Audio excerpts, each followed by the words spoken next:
Allahın əli. Allahın üzü yəni Allahın üzü. Gözü yəni gözü. Onunla da problemimiz. Ona görə indi ki siz iddia eləyirsiniz ki, hədisin zahirinə nə gəlibsə höccətdir, məcazi mənaya yozmaq olmaz.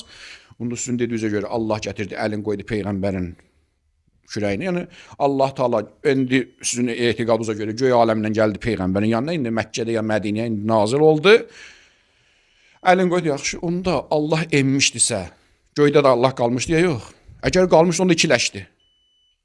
Yox, əgər bir dənə idisə, onda göy Allahsız qaldı. İkisindən birini qəbul eləməlisiniz.